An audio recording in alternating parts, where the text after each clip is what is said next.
والصلاة والسلام على أشرف الأنبياء والمرسلين سيدنا ومولانا محمد طه الأمين وعلى آله وصحبه الطيبين الطاهرين. اللهم علمنا ما جهلنا وذكرنا ما نسينا وانفعنا بما علمتنا وزدنا علما يا أكرم الأكرمين. اللهم لا سهل إلا ما جعلته سهلا وأنت يا حي يا قيوم تجعل الحزن إذا شئت سهلا. نسأل الله أن يكرمنا ويرزقنا نية الإخلاص في القول والعمل. أذكركم وأذكر نفسي بإخلاص النية لله تعالى. Muslimin dan muslimat dirahmati Allah, lebih dahulu marilah sama kita mengikhlaskan niat di hati kita semata-mata kerana Allah Subhanahu wa taala. Amma ba'd, insya-Allah kita sambung pada perbahasan tentang ahli qiblah. Kata pengarang rahimahullah, wa nusammi ahla qiblatina muslimina mu'minina ma damu bima jaa bihi an-nabiy sallallahu alaihi wasallam mu'tarifina wa lahu bi kulli ma qalahu wa akhbara musaddiqina ghayra munkirin. Baik, di sini perlu kita faham tentang masalah ahli qiblah. Apakah ataupun siapakah yang dinamakan sebagai ahli qiblah? Pertama kita kena faham bahawa setiap yang orang yang beriman, yang Islam dan beriman, sebagaimana yang kita bahas sebelumnya, bahawasanya tidak ada beza di antara orang Islam dan orang beriman. Yakni kalimat Islam dan beriman itu pada masalah asal iman, asal iman. Itu apabila seseorang mengimani Allah Subhanahu wa taala dan Rasulnya dan segala apa yang disampaikan atau dikhabarkan oleh Rasulullah sallallahu alaihi wasallam daripada Allah Subhanahu wa taala, dia membenarkannya dan dia tidak mendustakannya, dan dia beriman dengan segala aslul iman, dengan segala asas bagi keimanan, usulul iman, usul tauhid. Dia tidak mengingkari, dia tidak menjisimkan Allah, dia tidak melakukan ataupun dia meyakini, beriktikad tentang perkara-perkara yang maka kita kata dia adalah Muslim. Kita tak bezakan dia antara Islam dan juga walaupun apa nama. Tak, suara double. Ada humming.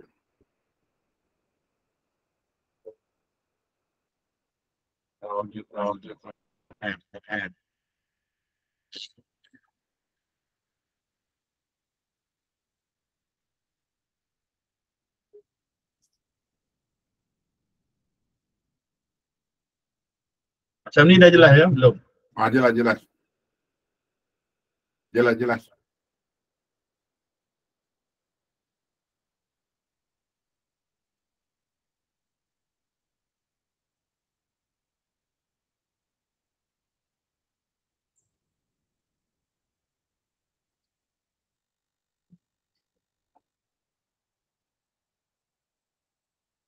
Assalamualaikum. Okay, jelas ke tak jelas?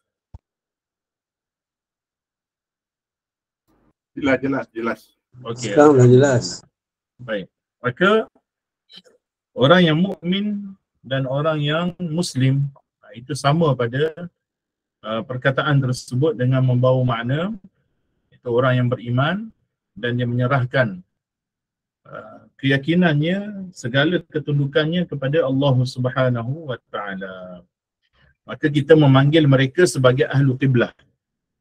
Kita tidak menjadi seperti golongan khawarij yang mengatakan bahawasanya barang siapa yang melakukan dosa, hatta ada sebahagian khawarij mengatakan barang siapa melakukan dosa besar maupun dosa kecil maka dia kafir, wal'iyadhu billah.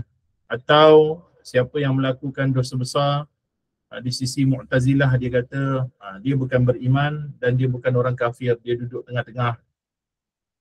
Tetapi kita kata mereka semua selagi mana mereka beriman, berkeyakinan dengan keyakinan aslul iman, asal bagi iman tu yang telah kita sampaikan sebelum ni daripada beberapa perkara, maka mereka adalah ahlu qiblah. Haram mengkafirkan mereka, bahkan barang siapa yang mengkafirkan seorang muslim dengan sebab satu dosa besar tanpa orang tersebut menghalalkan dosa tersebut sebagaimana kaedah yang disebut la nukaffiru ahadan bi dhanbin ma lam yastahillah. Maka orang tersebut adalah dikembalikan kekafiran kepada dirinya kerana dia melakukan takfir tanpa hak, dia melakukan pengkafiran tanpa hak. Adapun yang tidak termasuk di kalangan ahlu qiblah, walaupun mereka menghadap ke arah Kaabah, kerana ibrah perkataan ahlu qiblah ni bukan menghadap ke arah Kaabah yang sama, tetapi kata Imam Abu Ja'far At-Tahawi, madamu, di sini dia punya dawabit dia punya prinsip dia, madamu, selagi mana, madamu bima ja'a bihi nabiyyu mu'tarifina, iaitu dia mengiktiraf segala apa yang dibawa oleh Rasulullah sallallahu alaihi wasallam daripada usul akidah.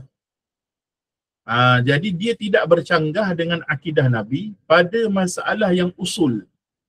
Ini bukan masalah furu' akidah, ini pada masalah usul tentang beriman dengan Allah, tentang laisa kamitslihi syai', tentang menafikan jisim bagi Allah Subhanahu wa taala. Sebab tu Syekh Daud Fatadi rahimahullah dalam kitabnya Sulamul Murtadi menyebut di antara riddah berbentuk akidah i'tiqadiyah ialah orang itu meyakini satu sifat yang wajib secara ijma' disucikan Allah daripada sifat tersebut, seperti berjisim contohnya.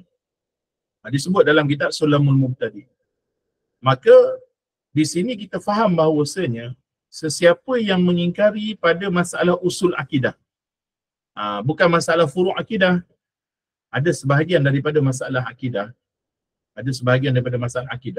tidak dihukumkan kufur bagi orang yang berkeyakinan tentang perkara tersebut, tetapi dihukumkan sebagai mubtadi' dan berdosa besar, fasik. Contohnya, ada sebahagian orang berkeyakinan dengan keyakinan Mu'tazilah yang mengatakan bahawasanya syurga dan neraka belum diciptakan. Tetapi mereka meyakini syurga dan neraka tu ada. Mereka meyakini syurga dan neraka tu ada. Syurga dan neraka tu akan kekal selama-lamanya. Benda ni diyakini oleh mereka. Cuma mereka tidak meyakini syurga neraka tu dah ada sekarang. Walaupun ahli sunnah wal jamaah kata syurga dan neraka telah pun diciptakan kerana ayat Al-Quran, contohnya uiddat lil muttaqin, telah pun disediakan syurga itu untuk orang-orang yang bertakwa. Maknanya Allah Ta'ala guna sirah uiddat, maknanya benda dah ada dah. Tapi mereka mentakwilkan bahawasanya benda tersebut, yakni syurga dan neraka, belum ada lagi, tetapi Allah Ta'ala akan ciptakan di hari akhirat. Bererti aslul iman, mereka tidak mengingkarinya. Mereka tidak mengingkari syurga dan neraka itu memang ada. Tapi mereka tidak beriman syurga dan neraka itu dah ada sekarang. Mereka beriman akan ada pada hari akhirat nanti. Maka yang seperti ini, mereka fasik mubtadi'. Mereka tidak kufur. Jangan hukum orang yang berkeyakinan seperti ini kufur. Tetapi mereka fasik mubtadi'. Sama juga contoh macam dalam masalah Mi'raj. Dalam masalah Mi'raj contohnya, kerana tidak ada ijma' ulama' bahawasanya Mi'raj itu berlaku pada Rasulullah. Yang ada adalah Isra'. Kerana peristiwa Isra' itu thabit dengan Al-Quran secara sarih. Dan ada ijma' ulama'. Subhanalladzi asra bi'abdihi laylam minal masjidil harami ilal masjidil aqsa. Jadi ayat itu jelas.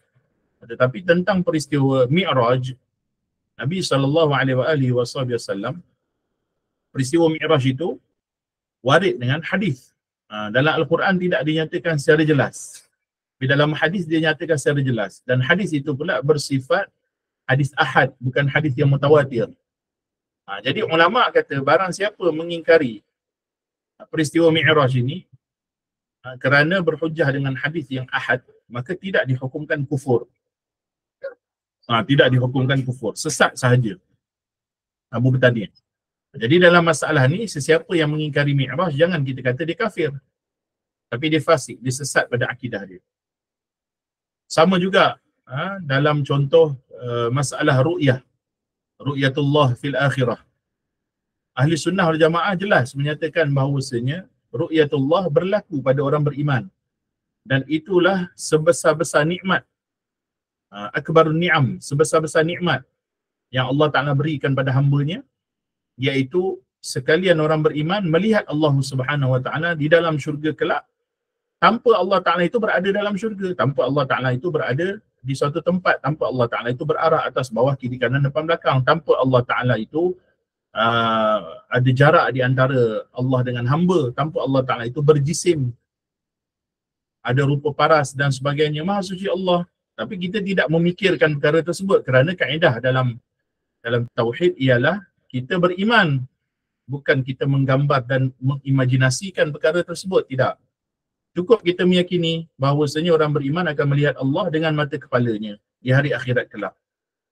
Walaupun dalam masalah ru'yah, kita meyakini bahawasanya ru'yah itu boleh juga berlaku bukan pada mata. Sebagaimana sebagian ulama menjelaskan ru'yah Nabi melihat Allah ketika Nabi SAW Mi'raj berlaku dengan fuad, berlaku dengan mata hati, bukan dengan mata kepala. Maka ru'yah itu berlaku. Jadi persoalannya sekarang ni di hari akhirat, bukan ketika Mi'raj. Ketika Mi'raj itu khusus untuk Nabi.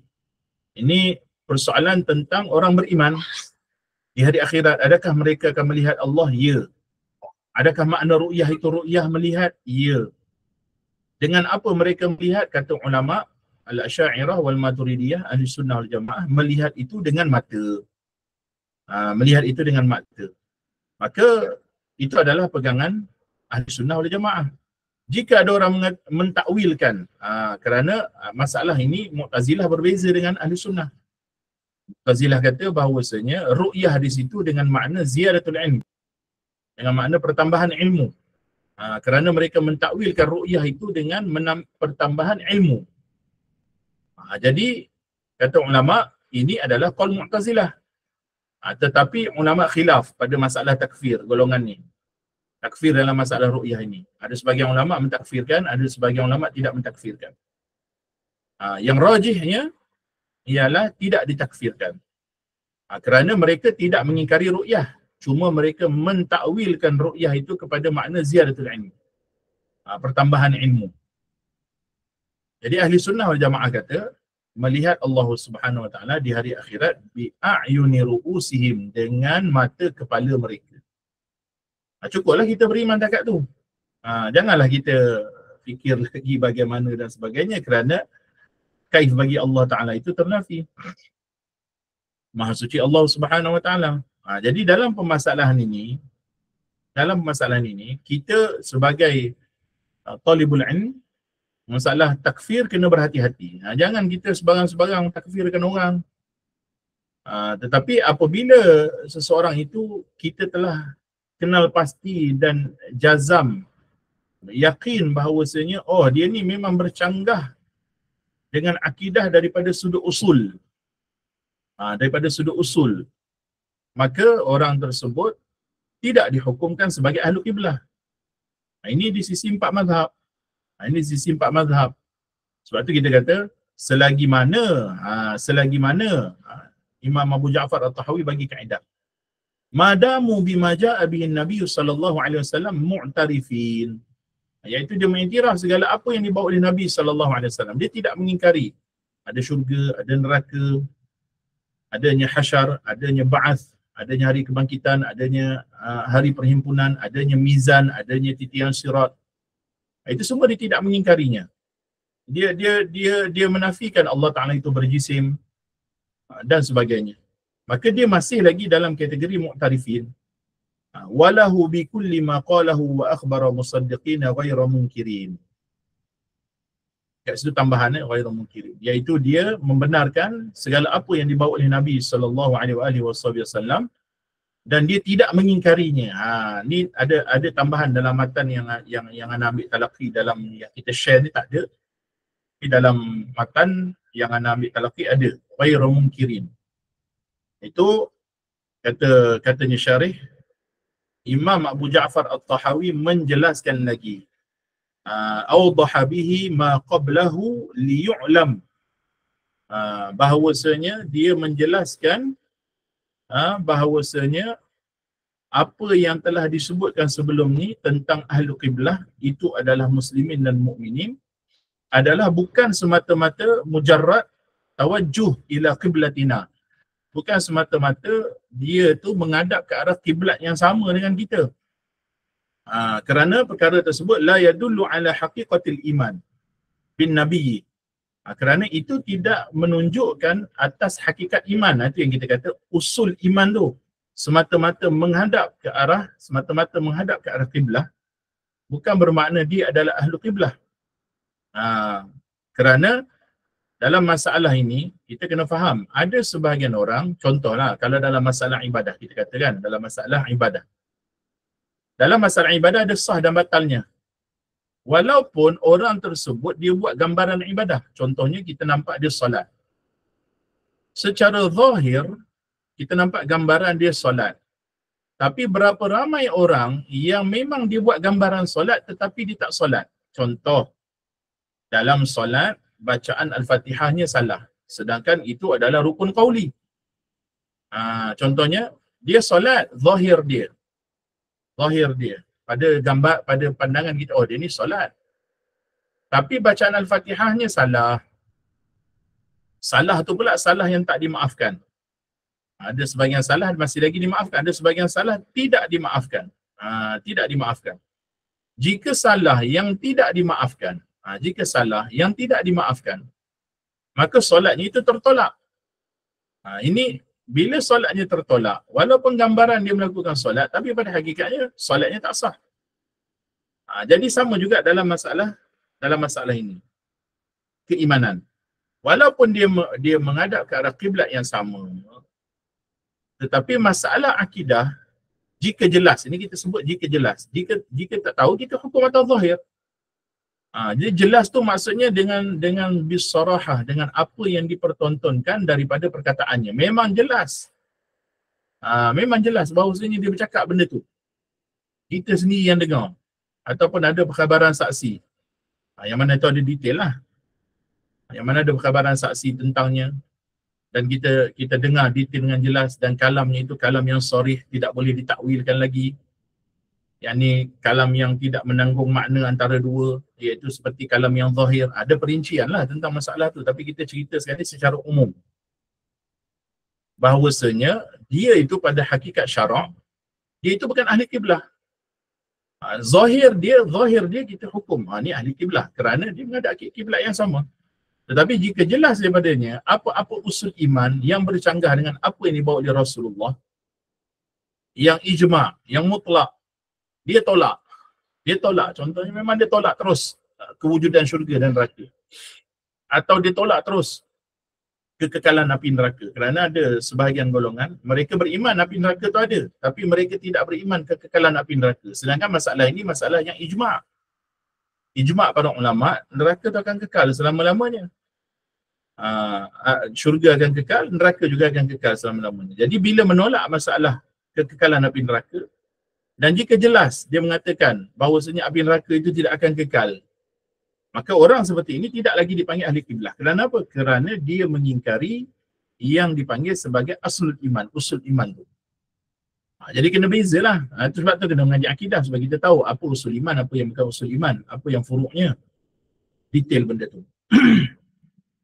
Tapi atas jalan fardu ain untuk menyelamatkan diri kita dengan ahli keluarga, sebagaimana yang kita dah bahas pada awal kelas qu anfusakum wa ahlikum nara, ialah memadai kita mempelajari aslul iman untuk kita selamatkan diri kita daripada api neraka, dan untuk kita selamatkan ahli keluarga kita daripada api neraka. Cukup. Cukup. Maka itulah yang dipanggil sebagai ahlu qiblah. Lepas tu katanya ulama, li'anna kathiran minan nasi yatawajjahuna ila qiblatina wa laysu minna wala ala dinina. Kerana mereka mengingkari aslul iman. Ini kadang-kadang ulama menggunakan benda yang ma'lum minad din bil darurah. Benda yang ma'lum minad din bil darurah. Walaupun kononnya dia solat menghadap kiblat yang sama. Tetapi dalam masalah ma'lum minad din bil darurah, dalam masalah asal iman, ada benda yang dia mengingkarinya sedangkan perkara itu tidak dimaafkan dalam masalah akidah, maka itu bukan lagi ahli kiblah. Bukan ahli kiblah. Walaupun zahir dia, kalau kita tak tahu, kita hukum dia ahli kiblah. Kerana apa yang batin itu antara dia dengan Allah Subhanahu Wa Taala, dan kita tidak dituntut untuk mencari-cari tentangnya. Percaya pula orang, paksa pula orang. Tak boleh. Ada sebagian orang jahil, kadang-kadang dalam masalah soalan, dia tanya soalan yang kufur pada orang. Tak boleh. Tak boleh. Dia ada, dia punya, apa kita panggil ni, prinsip-prinsip dia. Kalau kita tahu orang tu, agama orang tu, kita lihat zahir dia di Hindu, dia sembah berhala dan sebagainya. Kita tak tanya soalan yang mana kita tahu dia akan jawab soalan, dia akan jawab dengan jawapan yang kufur. Dan itu pun ada masalah yang terperinci. InsyaAllah kita akan sampai pada masalah tersebut. Baik, kata pengarang rahimahullah,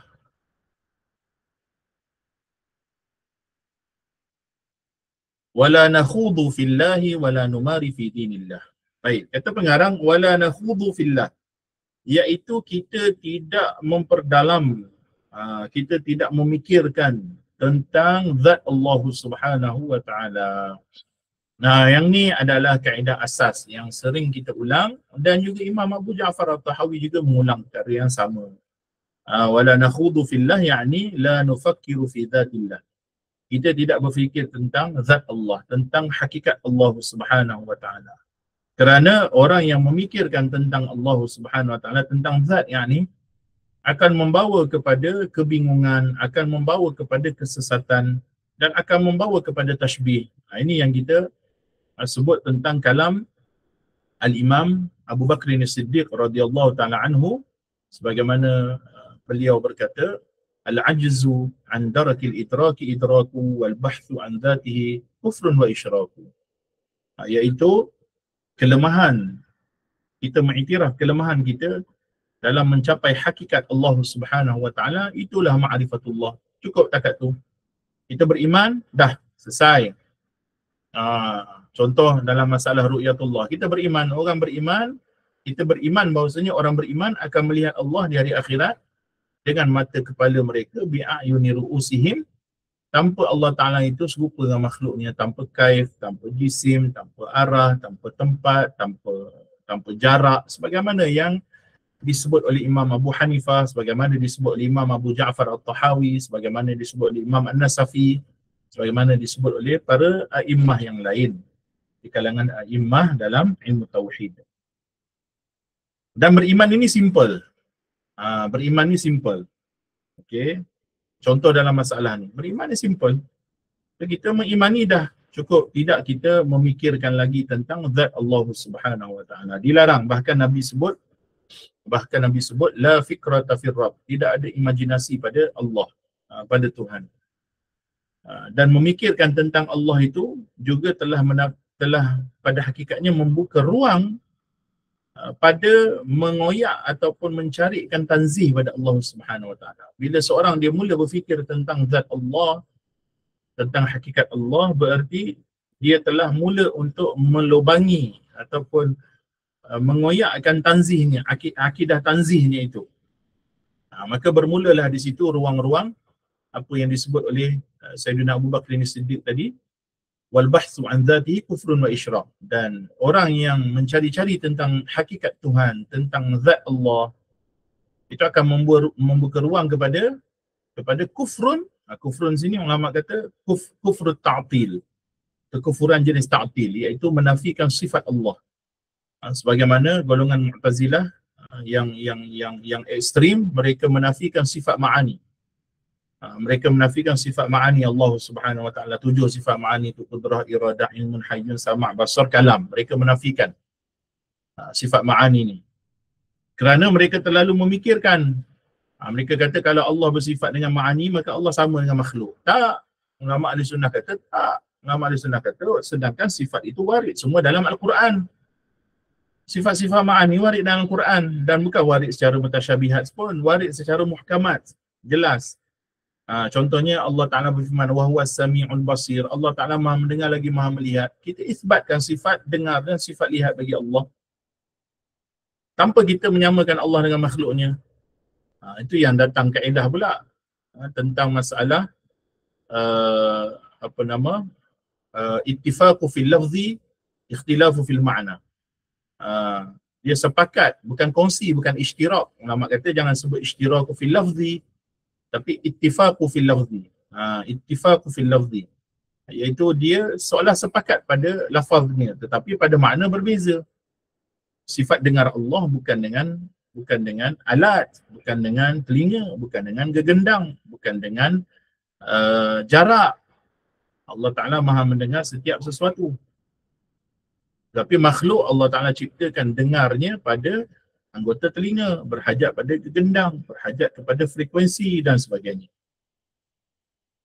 Jadi kata Sayyidina Abu Bakar As-Siddiq, al-bahthu an dhatihi kufrun wa isyrak. Maka membahas ataupun mencari-cari, bahas dekat sini dalam bahasa Arab, bukan dalam bahasa Melayu. Bahasa Melayu bahas maknanya berbicara kan. Bahas ni maknanya mencari-cari. Orang yang terlalu berfikir tentang zat Allah menatijahkan seperti golongan Mu'tazilah yang menafikan sifat ma'ani. Menafikan sifat ma'ani. Maka dia panggil kufur ta'til. Kufur ta'til. Wa isyrak, dan ia juga membuka pintu ataupun ruang ke arah isyrak. Isyrak dekat sini maknanya kufur tajsim dan tashbih. Ulama kata kufur tajsim wa tashbih. Kerana orang yang buat tashbih dan buat tajsim itu hakikatnya mereka buat syirik bagi Allah Subhanahu Wa Taala, kerana mereka menyamakan Allah Taala dengan makhluknya. Seperti golongan mujassimah, musyabbihah. Wal'iyadzu billahi ta'ala. Kedua-duanya salah.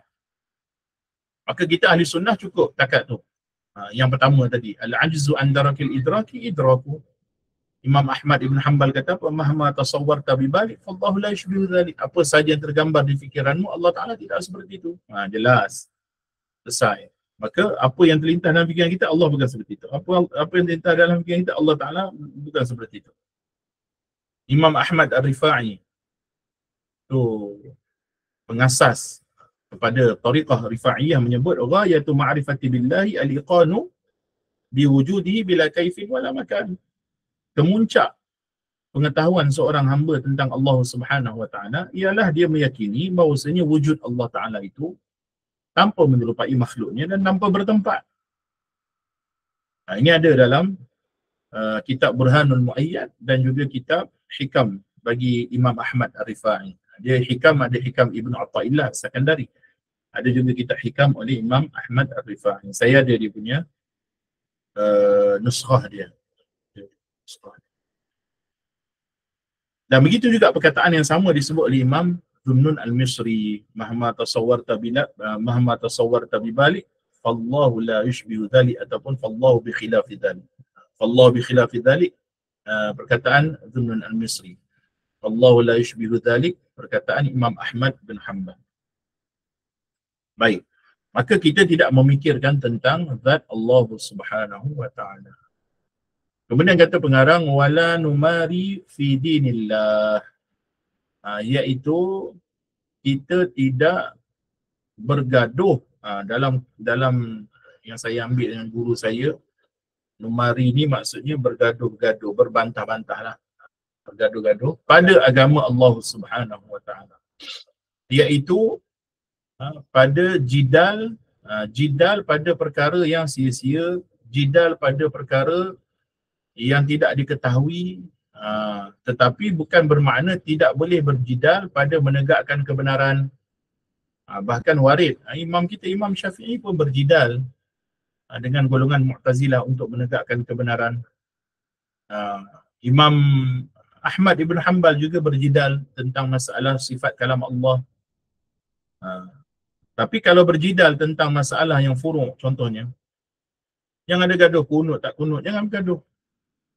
Atau jidal tentang masalah-masalah yang furu', yang tidak ada manfaatnya kepada umat Islam. Nak kunut silakan, tak kunut silakan. Cukup dekat tu. Tak perlu kita berbantah-bantah dalam masalah tu. Nak tahlil buat, tak nak tahlil sudah. Nak talqin buat, tak nak talqin sudah. Nak baca Yasin malam Jumaat, baca. Tak nak baca sudah. Tapi yang hak kita kena jelaskan. Yang hak kita kena jelaskan.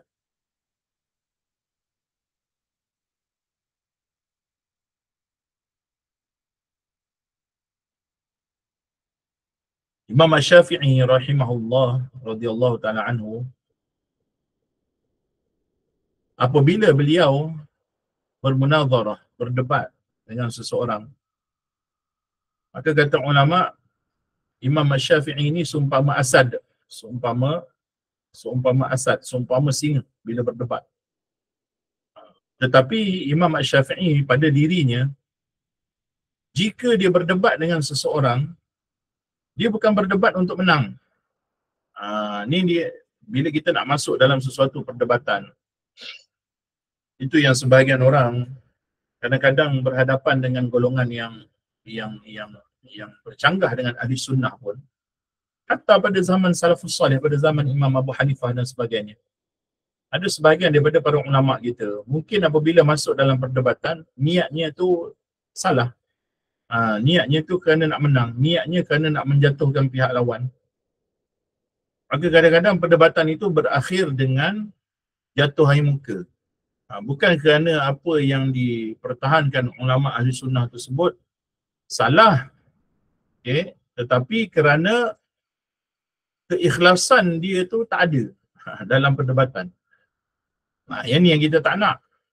Kerana bila nak berdebat, mestilah berdebat itu niatnya adalah liihqaqil haqqi.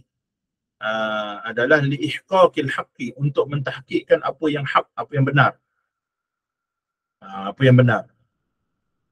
Maka Imam Asy-Syafi'i bila dia berdebat dengan seseorang, maka apa yang beliau hendak ialah dia hendak kebenaran, dan dia sangat suka dan berharap supaya orang yang dia perdebatkan itu beroleh hidayah daripada Allah Subhanahu Wa Taala. Itu Imam Asy-Syafi'i. Jadi bila kita nak masuk berdebat, contohlah, jadi andaikan ataupun mungkin kita berlaku mujadalah atau munazarah dengan somebody, hendaklah pertama kita faham bahawasanya hendaklah kita perdebatkan pada perkara yang dia adalah di antara hak dengan batil. Dan pada perkara yang khilaf dan sebagainya, bukan. Dan yang kedua ialah kita nak mempertahankan kebenaran, dan kita harap orang yang kita perdebatkan itu beroleh hidayah daripada Allah Subhanahu Wa Taala. Dan sekiranya berlaku perdebatan dengan kita, dan jika yang diperdebatkan itu adalah benar pada pihak lawan, maka hendaklah kita ikuti.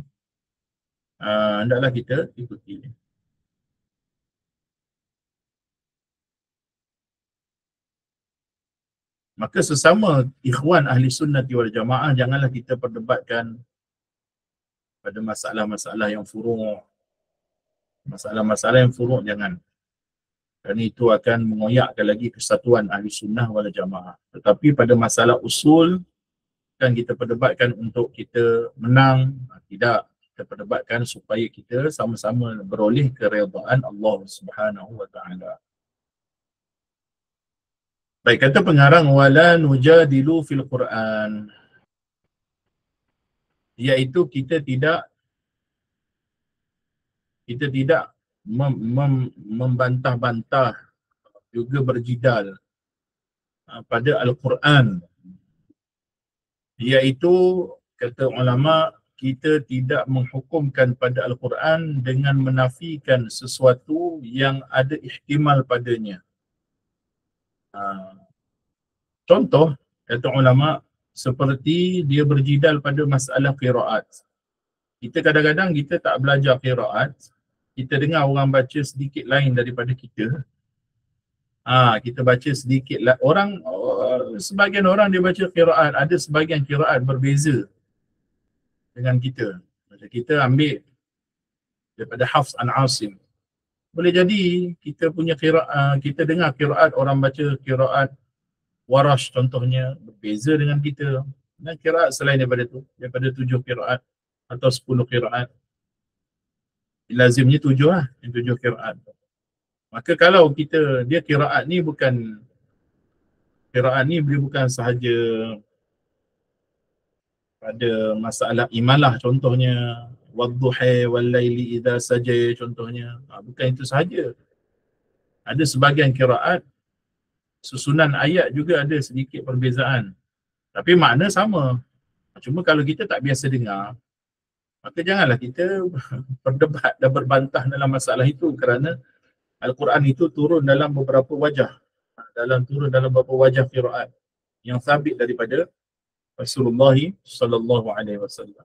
Nanti Kang, bila kita berdebat pada masalah kita tak tahu, kita akan kelihatan jahil dan sangat buruk akhlak kita berdebat pada perkara yang kita tidak ketahuinya.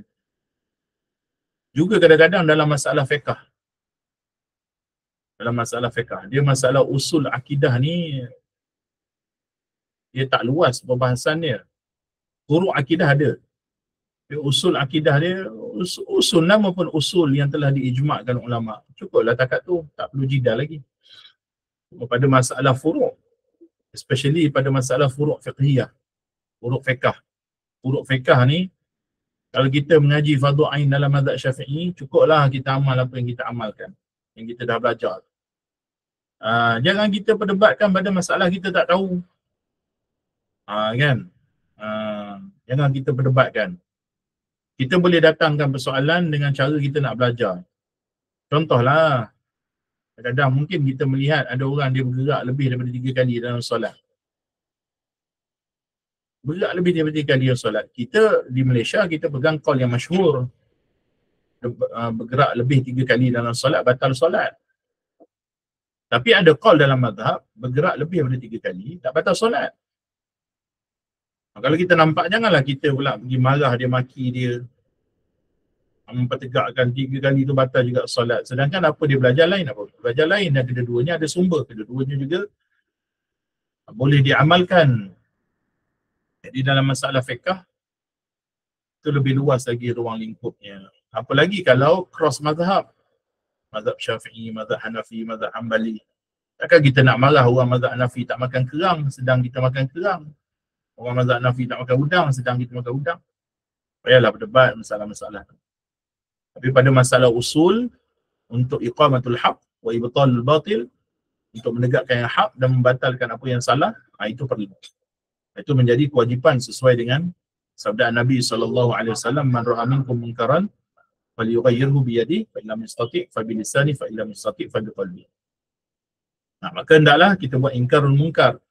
Masalah yang kita sebutkan ni adalah masalah berdidal pada perkara yang tidak ada keperluan padanya. Baik.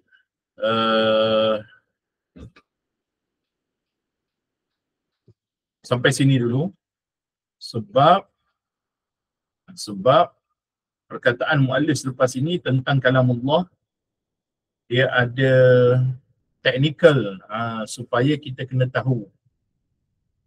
Bagaimana pengarang sebut, wa nashhadu annahu kalamu rabbil alamin nazala bihi. Tu ada dhamirnya kembali kepada mana? Nazala bihi ruhul amin fa'allamahu sayyidal mursalin Muhammadan sallallahu alaihi wasallam wa huwa kalamullah ta'ala. Yang ni dhamir kembali kepada mana? Jadi teknikal ni perlukan kepada penjelasan lebih lanjut, nanti kita akan ambil masa yang sangat lama lah. Jadi insya-Allah kita akan masuk dalam bab kalam lebih detail sedikit pada sesi akan datang insya-Allah. Baik, ada soalan kaitan?